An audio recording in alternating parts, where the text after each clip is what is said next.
And many prefer not to exercise their imaginations at all.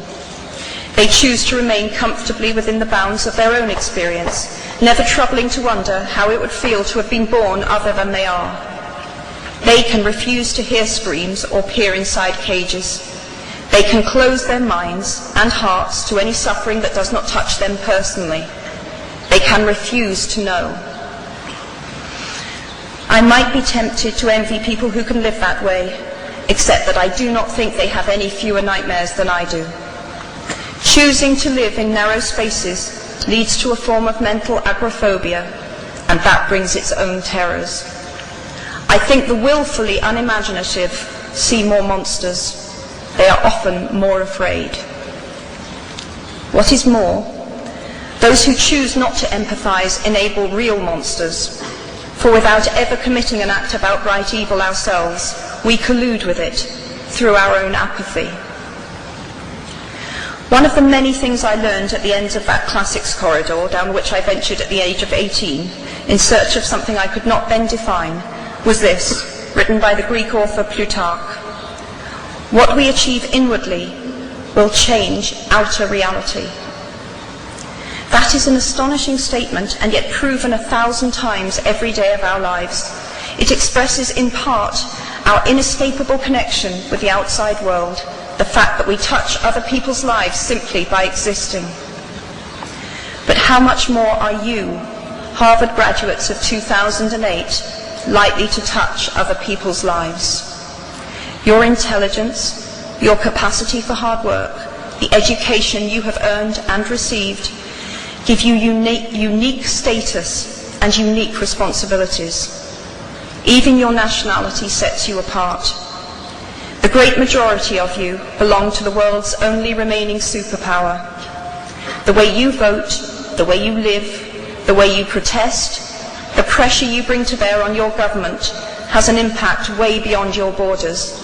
That is your privilege and your burden.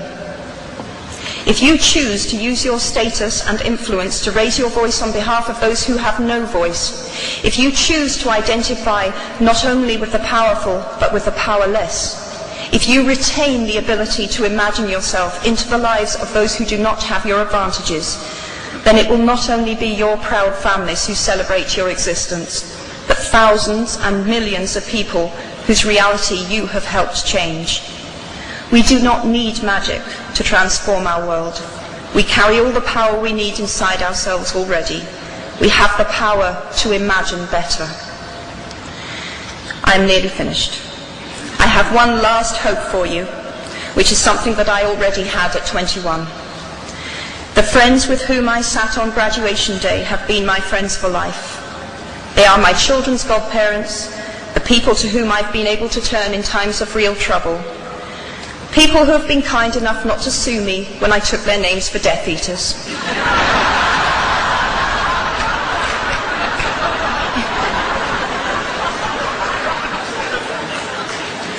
At our graduation, we were bound by enormous affection, by our shared experience of a time that could never come again, and of course, by the knowledge that we held certain photographic evidence that would be exceptionally valuable if any of us ran for Prime Minister. So today, I wish you nothing better than similar friendships. And tomorrow, I hope that even if you remember not a single word of mine, you remember those of Seneca, another of those old Romans I met when I fled down the classics corridor in retreat from career ladders in search of ancient wisdom. As is a tale, so is life. Not how long it is, but how good it is what matters. I wish you all very good lives. Thank you very much.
Thank you, Ms. Rowling, for your extraordinary remarks.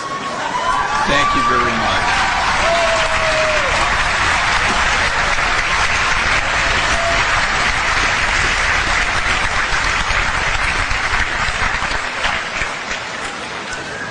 Please stand now and join me as we sing Fair Harvard. The words are included in your program.